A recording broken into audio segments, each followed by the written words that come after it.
Welcome to YouTube channel the physics wave.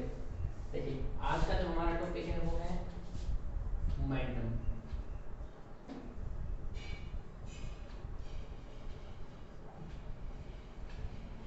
Last video में हमने inertia के बारे में स्टडी किया था, फोर्स के बारे में स्टडी किया था और न्यूटन के फर्स्ट लॉ के बारे में स्टडी किया था।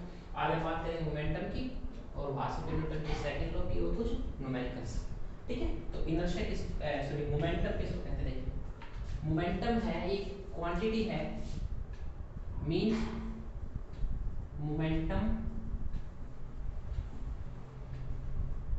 is the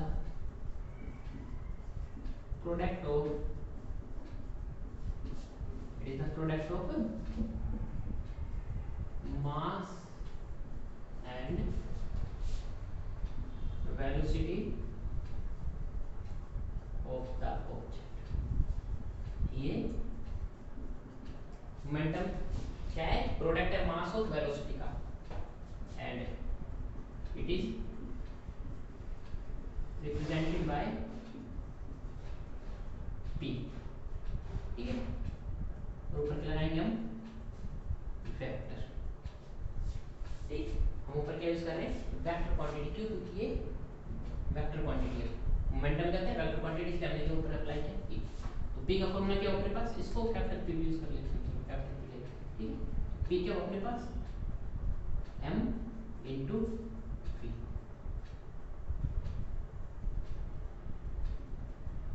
ये अपने पास किसका फॉर्मूला है? मोमेंटम का फॉर्मूला है। ठीक है, P इक्वल टू mv। जिस ऑब्जेक्ट का मास ज्यादा होगा उसका मोमेंटम भी ज्यादा होगा, या हम यूं कहें जो ऑब्जेक्ट है वो फास्ट मूव करेगा उसका मोमेंटम क्या होगा? ज्यादा होगा। ठीक है, नहीं समझे? चलो देखो एक नोट डाल लो आपके पर। Momentum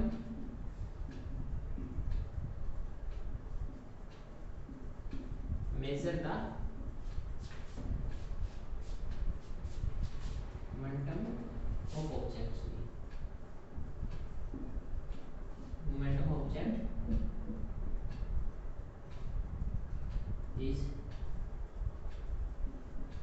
measured by impact।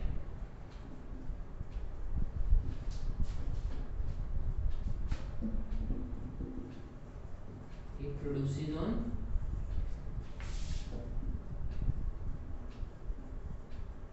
another body। Means जो मोमेंटम होता है इम्पैक्ट को मेजर करता है और वो it produce on another body. और किस पे प्रोड्यूस करता है? अनदर बॉडी पे। फॉर एग्जांपल अपने पास एक बाइसिकल, साइकिल, ठीक है, और एक अपने पास है कार। बाइसिकल का जो मास है वो कितना होगा? हमने माना 20 kg, और वो मूव कर रहा है वेलोसिटी से 50 मीटर पर सेकंड। ठीक है, सिमिलरली कार है, कार का मास कितना होगा अपने पास? एग्जांपल लेके चलते हैं कि 100 kg, और वो सेम वेलोसिटी से मूव करेगी। ठीक, एक बाइसिकल कार है, और यहाँ पे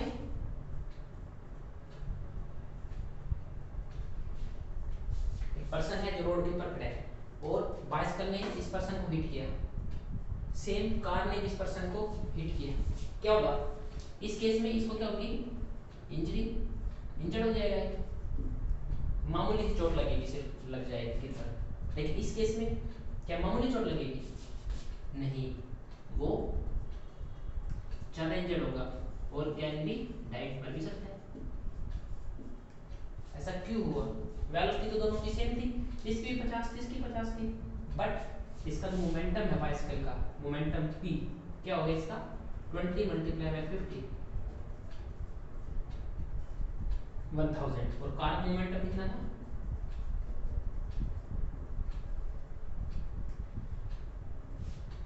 कितना इसका मोमेंटम इसको क्या? 5000, इसका 1000 हो गया। तो इसका इंपैक्ट क्या हुआ इस बॉडी के ऊपर? ज्यादा हुआ। क्यों? क्योंकि इसका मोमेंटम क्या अपने पास ज्यादा है, वेलोसिटी तो सेम है। समझ में आया एग्जांपल? ठीक है, उसके बाद अगर हम देखते हैं कि कार है यहाँ पे भी, और सेकंड केस में भी कार है, लेकिन इसका मास क्या है? 100 kg, इसका मास भी क्या है? 100 kg, ठीक है। लेकिन जो इसकी वेलोसिटी है वो है 20 मीटर पर सेकंड, और इसमें इसकी जो वेलोसिटी है वो है 100 मीटर पर सेकंड, और सेम इन्होंने हिट किया। अब इन दोनों में से कौन सा केस डेंजरस है, जिसमें इंजर्ड ज्यादा होगी? ये वाला। क्यों? क्योंकि इसमें मोमेंटम कितना हुआ p, इसमें हुआ 2000, इसमें मोमेंटम कितना हो गया 10,000। तो इसमें जो इम्पैक्ट है इस बॉडी के ऊपर ज्यादा हुआ, तो इम्पैक्ट ये हमें मोमेंटम किसके बारे में बताता है? मेजर के बारे में। Measure by impact which is produced on another body. समझ में आया था? ठीक है। उसके बाद क्या कर दूं?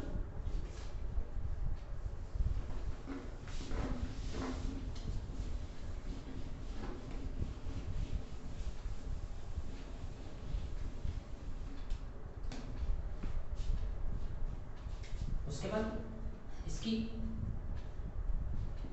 असाइनमेंट क्या होगी अपने पास? असाइनमेंट ऑफ मोमेंटम p क्या होगा अपने पास? मास इनटू वेलोसिटी होता है ना? मास की क्या होती है kg, वेलोसिटी की क्या होती है मीटर पर सेकंड।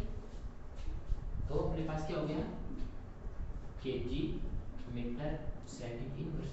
ये क्या हो गया इसके पास? Assignment of momentum. ठीक है, ये अपने पास इसकी असाइनमेंट हो गई।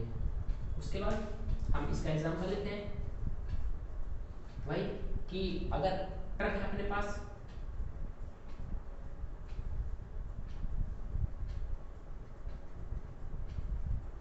ठीक है, ये अपने पास ट्रक है, ये अपने पास एक कार है,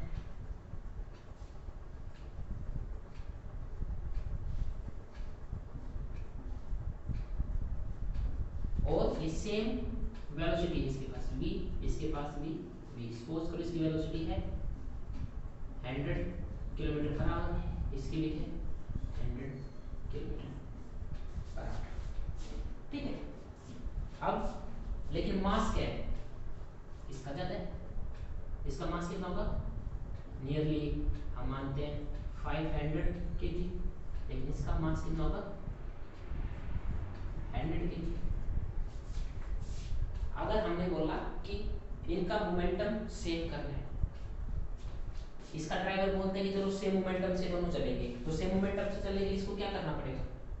इसका मोमेंटम कितना है p, इसका मोमेंटम है वो है अपने पास, इसके पास कितना हुआ 50,000 मोमेंटम, लेकिन इसका कितना है अभी 10,000, यानी पीछे के लिखेंगे हम kg kilometre per hour, kg kilometre per hour. अब इसको क्या करना पड़ेगा? इसके लिए मास तो हम चेंज कर नहीं सकते ना कार का, तो हमें क्या चेंज करना पड़ेगा? वेलोसिटी। और वेलोसिटी को कितना बढ़ाना पड़ेगा? Nearly 5 times. यानी अगर अपने पास 100 किलोमीटर पर आवर है तो हमें कितनी करना पड़ेगा इसको? Nearly 500 kilometre per hour. ये इसको 5 टाइम क्या करना पड़ेगा? हमें रिड्यूस करना पड़ेगा, तो इनका मोमेंटम क्या हो जाएगा? सेव हो जाएगा। यानी कार को फास्ट मूव करना पड़ेगा, ट्रक को स्लो मूव करना पड़ेगा, जिसकी वजह से क्या होगा? दोनों मोमेंटम सेव होगा।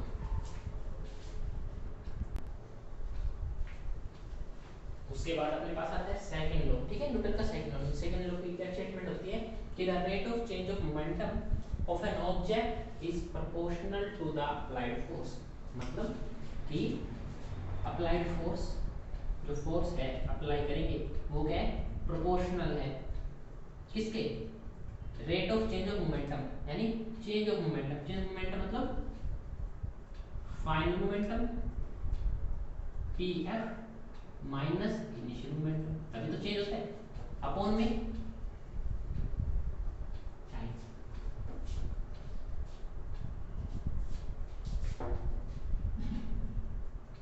मतलब कि the rate of change of momentum, मतलब कि change momentum divided by time को क्या बोलेंगे? The rate of change of momentum. ये पूरी क्वांटिटी को बोलेंगे the rate of change of momentum of an object is directly proportional, इसको बोलते हैं directly proportional to the force applied. देखो अभी बताते हैं कैसे क्या ये, ठीक है। Statement f equal to M A, second law statement नहीं है उसको नहीं बोलेंगे हम, हमेशा क्या बोलेंगे, पूछेगा स्टेटमेंट में भी होता है तो rate of change momentum directly proportional the applied force, ठीक है। इसका क्या मतलब हुआ प्रोपोर्शनलिटी, इसका मतलब हुआ कि अगर ये क्वांटिटी बढ़ेगी तो इसको भी क्या होना पड़ेगा, बढ़ना पड़ेगा या बढ़ेगी। अगर ये क्वांटिटी घटेगी तो ये क्वांटिटी भी घटेगी, मतलब कि ये क्वांटिटी किस पे डिपेंड है, पूरी इस पे, और ये किस पे डिपेंड है, इस पे। इसका मतलब होता है प्रोपोर्शनलिटी का, ठीक है। ये हमेशा इसके इक्वल रहेगी, ये बढ़ेगी तो इसको बढ़ना पड़ेगा, ये घटेगी तो इसको घटना पड़ेगा, ये होता है प्रोपोर्शनलिटी। फॉर एग्जांपल देखो कैसे, कि हमने सपोज किया कि अपने पास एक मास m है, ठीक है, और हमने क्या किया, इसके पास इनिशियल वेलोसिटी u है, रेस्ट पे नहीं है ये पहले ही u वेलोसिटी से मूव कर रहा है, ठीक है। हमने इसके ऊपर क्या किया, अप्लाइड फोर्स। जैसे हमने इसके ऊपर फोर्स अप्लाइड किया t टाइम में वो कहां पे पहुंचा, यहाँ सेम मास m, यही, ठीक। और इसकी वेलोसिटी इस वक्त क्या है, v है।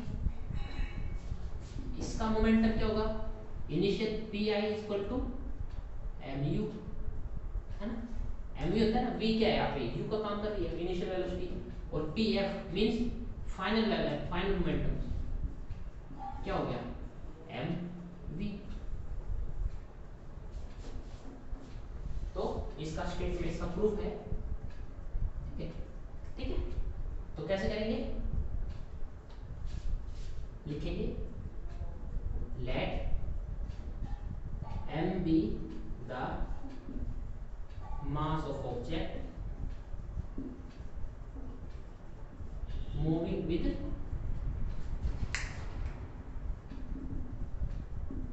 initial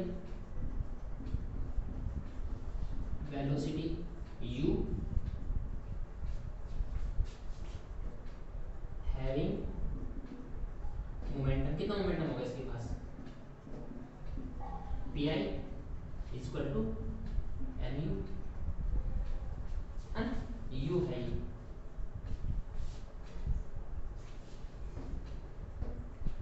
when we apply the force, जब हमने अप्लाई किया फोर्स को after time t it have velocity v and having momentum pf equal to fv, ठीक है। इसके पास एक मोमेंटम आया और हमें पता है कि वी नो, सेकंड लो क्या बोलते हैं, f directly proportional to pf minus pi upon में, ठीक, ठीक है। और प्रोपोर्शनल निशान को हटाने के लिए हम एक कांस्टेंट का यूज करते हैं, तो हमने क्या किया, इसको एक बार देख लो, इसको फिर रब करते हैं।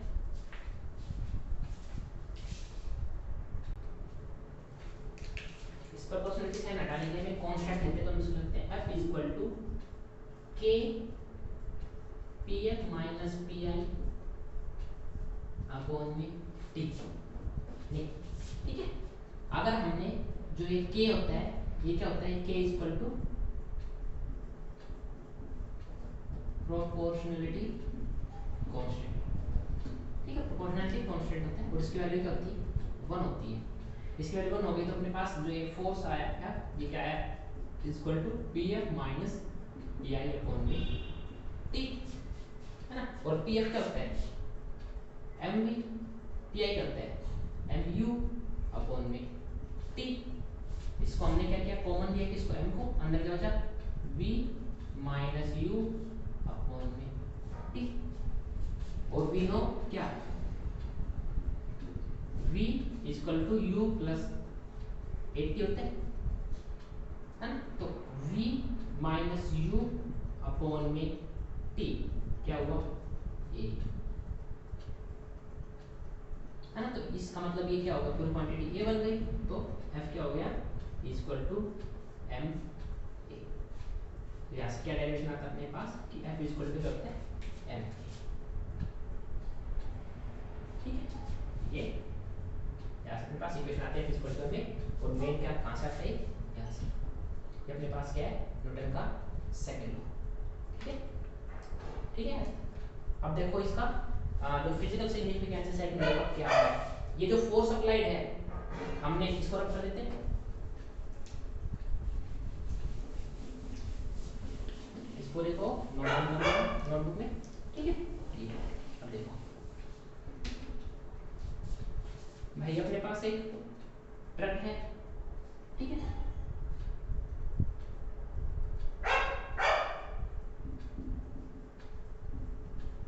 और यहाँ पे अपने पास कार है।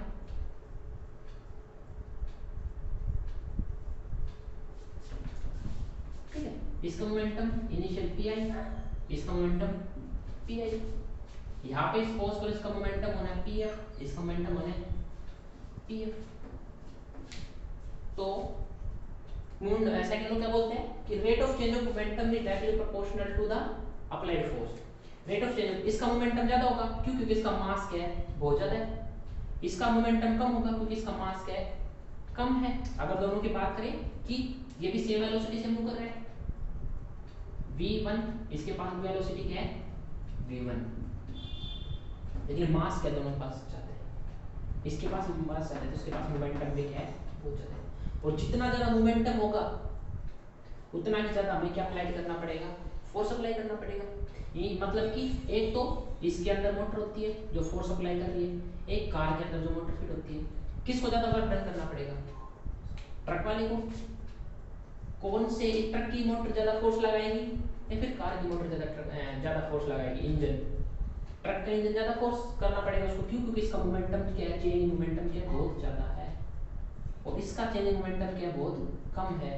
यही क्या मतलब होता है सेकंड लॉ का कि rate of change of momentum है वो किस पे डिपेंड करता है, फोर्स अप्लाइड पे, कि इसको ज्यादा फोर्स अप्लाई करना पड़ेगा, इसको थोड़ा कम करना पड़ेगा। बाइक की बात करेंगे तो बाइक में हमें जो इंजन होता है वो कितने का होता है, 125 सीसी या 100 सीसी या फिर 150 सीसी, लेकिन इनका कितने का होता है, इनका होता है 500 सीसी, 600 सीसी। क्यों, क्योंकि इनको ज्यादा वर्क करना पड़ता है, क्योंकि rate of change of momentum किसके डायरेक्टली प्रोपोर्शनल होता है फोर्स के।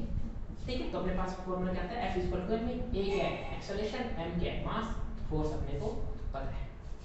ठीक है, यहाँ से हमें किसका पता चलता है फोर्स के बारे में।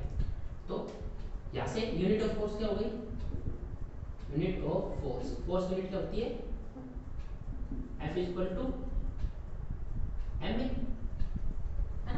m क्या होता है kg, एक्सेलरेशन क्या होता है मीटर पर सेकंड का स्क्वायर। तो फोर्स की एसएमटी क्या होगी अपने पास,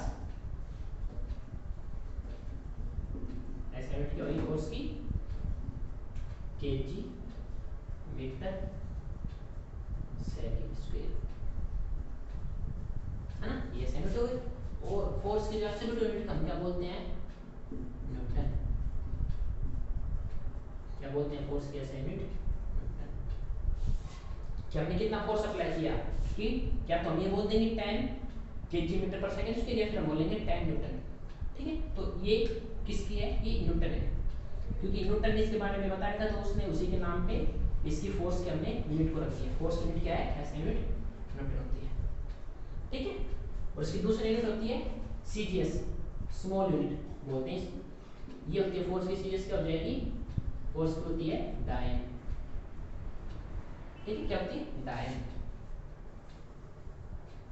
जैसे 1 किलोमीटर में 1000 मीटर होते हैं, उसी तरह 1 न्यूटन में 10 की पावर 5 डायन होते हैं। ठीक है, 1 न्यूटन में कितना आता है 10 की पावर 5 डायन। वो डायन नहीं भूतवाड़ी, ये अलग एक ऐसा यूनिट है, ठीक है, कि डायन होते हैं। ये अपने पास हमें इसके बारे में ये फोर्स किस सॉरी ये जो लो है सेकंड लो किसके बारे में एक्सप्लेन करता है, ये रियलिटी में हमें फोर्स के बारे में बताता है। ठीक है, अब देखते हैं इसकी एप्लीकेशंस।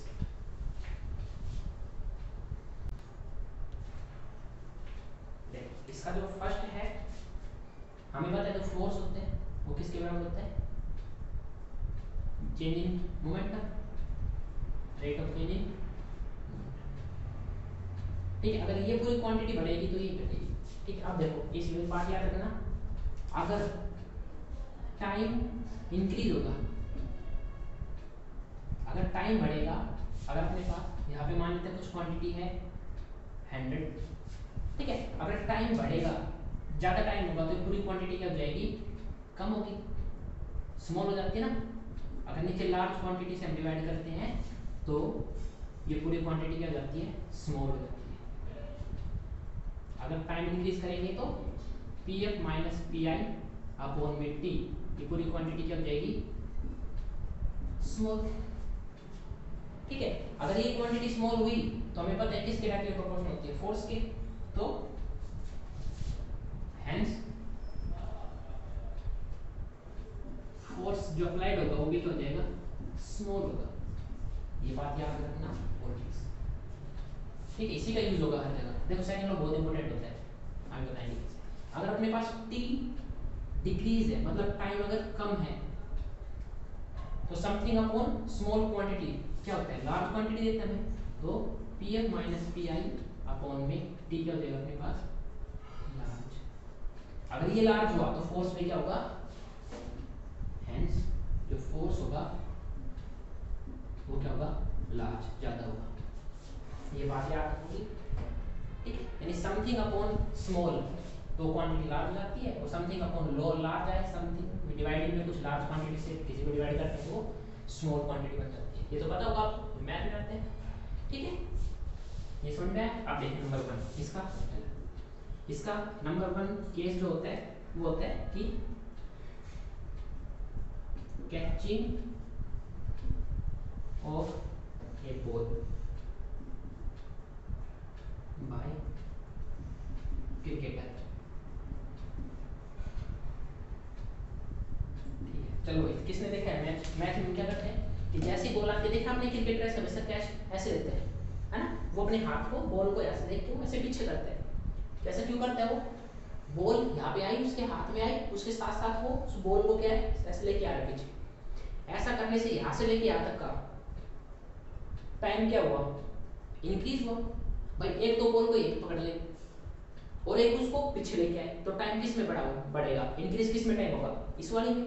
अगर टाइम इंक्रीज हुआ तो rate of change of momentum क्या होगा, स्मॉल होगा, है ना। टाइम बढ़ेगा तो चेंज इन मोमेंटम क्या होगा, स्मॉल होगा। और rate of change of momentum small हुआ तो फोर्स क्या होगा, स्मॉल, यानी हमें उस बॉल को पकड़ने के लिए स्मॉल फोर्स लगाना पड़ेगा। समझ में आया। जैसे ही वो ऐसे हाथ कर रहा है तो पीछे हाथ, एक तो वो यहाँ पे पकड़ ले जस्ट बॉल को, और एक दूसरे केस में वो पीछे लेके आए। जैसे वो पीछे लेके आ रहा है, पीछे लेके आया तो टाइम इंक्रीज हुआ, टाइम इंक्रीज हुआ तो P F minus P F on T, यानी रेट ऑफ मोमेंटम क्या हुआ, स्मॉल हुआ। अगर ये स्मॉल हुआ तो फोर्स भी क्या लगा, स्मॉल लगा। हम इजीली बॉल को पकड़ लेंगे, ठीक है। अगर इसकी केस देखें तो हमने बॉल आ रही है, बॉल ने ऐसे लिया अपोजिट डायरेक्शन, तो बॉल एकदम अपने हाथ पे आके लगेगी ना, हम इंजर्ड हो जाएंगे, अपने हाथ लग सकते हैं, उंगली टूट भी सकती है। क्यों, क्योंकि time increase decrease sorry time decrease हुआ, टाइम लगा ही नहीं, बहुत कम टाइम लगा, टाइम बहुत कम लगा तो चेंज मोमेंटम क्या हो गया, बहुत ज्यादा हो गया। और मोमेंटम चेंज ज्यादा हुआ तो फोर्स भी क्या हुआ, बहुत ज्यादा। हमें बहुत ज्यादा फोर्स लगाना पड़ेगा और बॉल हमारे हाथ पे लग जाएगी और हमें इंजरी हो जाएगी। इसलिए कैचिंग ऑफ बॉल क्रिकेट क्या करते हैं, ऑलवेज हाथ को से पीछे करते हैं। ऐसा पीछे करने से क्या हुआ कि समझ में आ गया, ठीक है। नंबर 2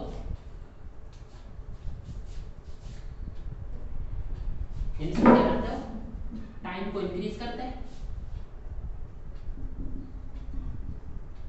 टाइम इंक्रीज करेगा, उससे क्या होगा, उससे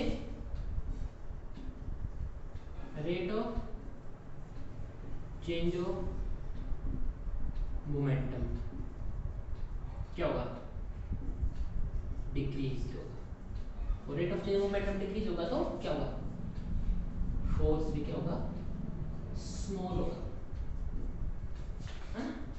यानी हम इसको बोलेंगे मोमेंटम क्या होगा, स्मॉल, तो फोर्स भी क्या होगा, स्मॉल।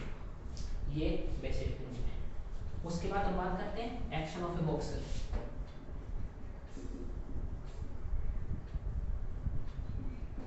अच्छा बॉक्सिंग देखिए, नहीं हमने तो क्रिकेट देखा है। था ना। तो देखो बॉक्सिंग में क्या करते हैं, वो जैसे पंच मारते हैं तो जैसे पंच किया तो वैसे मुंह अपने को साइड में कर लेते हैं, ऐसे पंच किया मुंह को ऐसे साइड में किया, मेरे को पिटवा रहे हो, ठीक है। ऐसा क्यों कर रहा है वो, जैसे पंच किया तो उसने अपने फेस को ऐसे किया, जैसे ऐसे कर रहा है तो क्या हो रहा है, टाइम इंक्रीज हो रहा है। एक तो बैट यहाँ पे आके लगता है और एक उसने ऐसे कर लिया, तो जब वो पंच कर रहा है तो अपने फेस को ऐसे साइड कर लेता है। ऐसा साइड में करने से क्या हुआ, टाइम फिर से क्या हुआ, इंक्रीज हुआ। टाइम इंक्रीज हुआ तो ये momentum,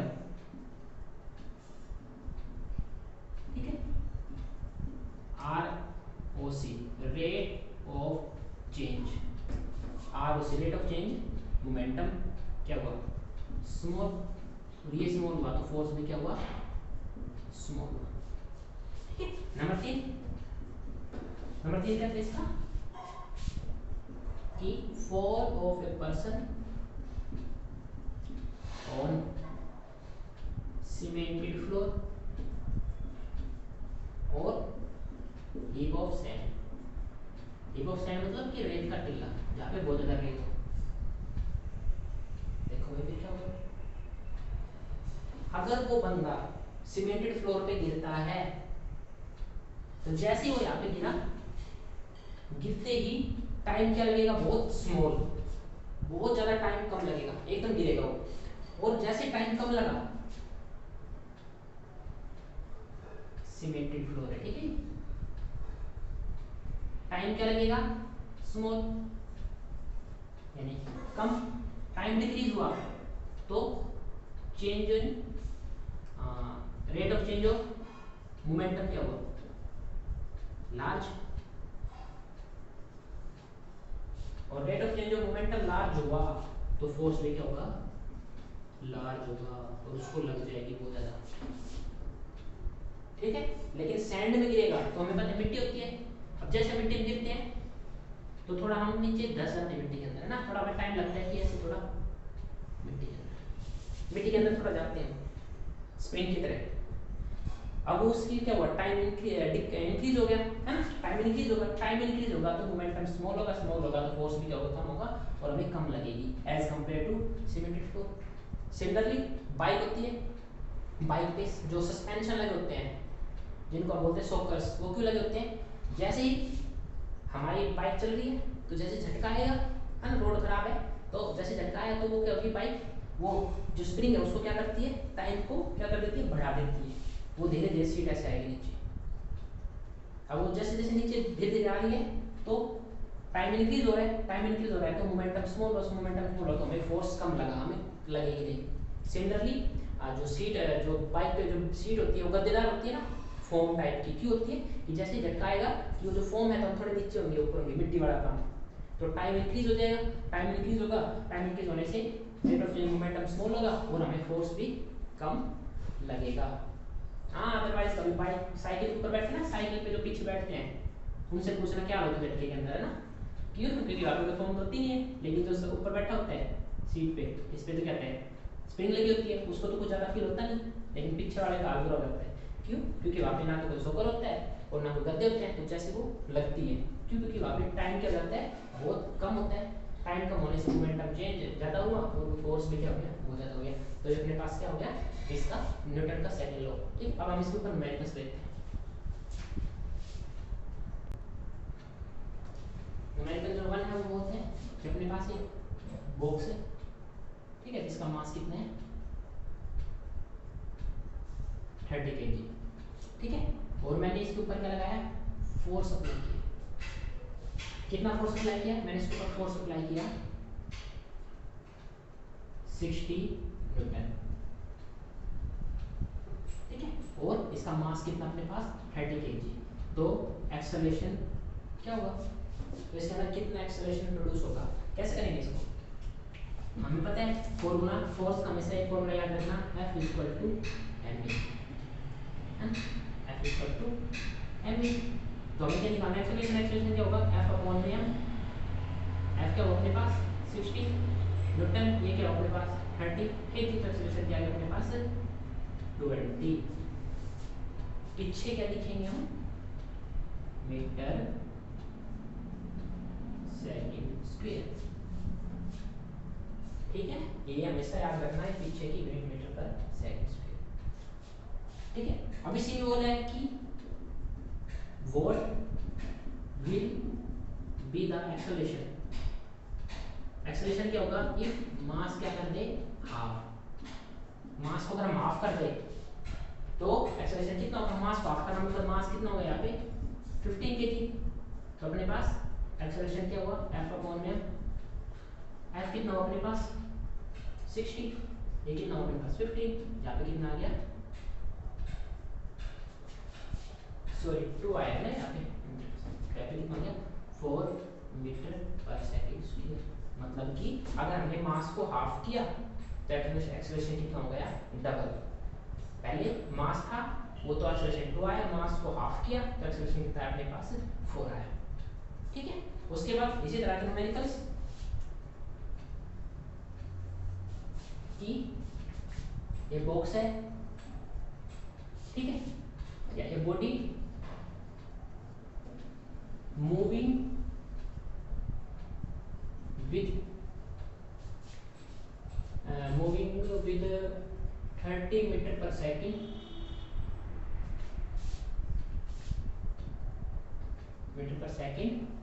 and at time is equal to 10 second its velocity is 60 metre पर सेकंड। ठीक है, बॉडी मूव कर रही है, उसकी इनिशियल वेलोसिटी कितनी है 30 मीटर पर सेकंड, टाइम 10 सेकंड के बाद उसकी वेलोसिटी कितनी हो गई 60 मीटर पर सेकंड। ठीक है, देन व्हाट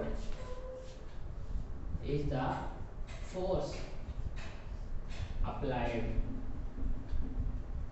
ठीक है, तो उस व्हीकल के ऊपर अगर उस बॉडी के ऊपर कितना फोर्स अप्लाई किया होगा कि टाइम 10 सेकंड के अंदर वो 30 से 60 आ जाए। फॉर एग्जांपल हम कार में जा रहे हैं और हमारी मूविंग कितनी है 30 मीटर पर सेकंड से चल रही है हमारी कार। ठीक है, 10 सेकंड बाद हमारी जो वेलोसिटी कितनी हो गई 60 मीटर पर सेकंड हो गई।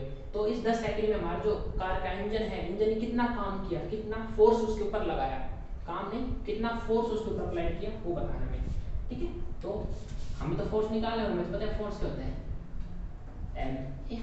और अब हमें दिया हुआ है कि मास ऑफ ऑब्जेक्ट कितना है, उसमें उसका है 50 kg, 50 किलो का ऑब्जेक्ट है। कार भी ले सकते हैं इसकी जगह। ठीक है, कार इज मूविंग। ठीक है, तो force is equal to m, हमारे पास m भी है, फोर्स हमें निकालना है, हमें क्या चाहिए एक्सेलरेशन। क्या चाहिए, एक्सेलरेशन दिया हुआ है नहीं दिया हुआ। अब हम क्या करें एक्सेलरेशन निकालने के लिए हमें याद क्या होनी चाहिए equation of motion v equal to u plus 80। यहाँ से हमें क्या निकालना पड़ेगा एक्सेलरेशन। एक्सेलरेशन क्या हुआ v minus u by t है ना, यहाँ से v माइनस u हो गया, t नीचे आ गया तो v क्या हुआ अपने पास v final 60, initial 30, time 10, 30 upon में 10, यानी एक्सेलरेशन क्या हुआ 3 मीटर पर सेकंड स्क्वायर। आपके पास एक्सेलरेशन आ गया तो फोर्स कितना अप्लाई करना पड़ा उसमें m इंटू a। m कितना है 50 kg, a कितना है 3, तो 150 न्यूटन। तो उस इंजन ने कितना करना पड़ा 150 न्यूटन। अब सीधी सी बात ये है कि हमें इसके लिए कौन सी आनी चाहिए, वो इक्वेशन की तीनों मोशन की जो इक्वेशन थी तीनों वो याद होनी चाहिए। कौन सी थी याद है, v equal to u plus 80, s equal to ut plus half 80 square and v square minus u square equal to 2as। तो अब हमें a निकालना पड़ेगा, a इसमें भी तो हम डिपेंड करेगा कि हमें क्या क्या गिवन है और हम कहाँ से क्या निकाल सकते हैं।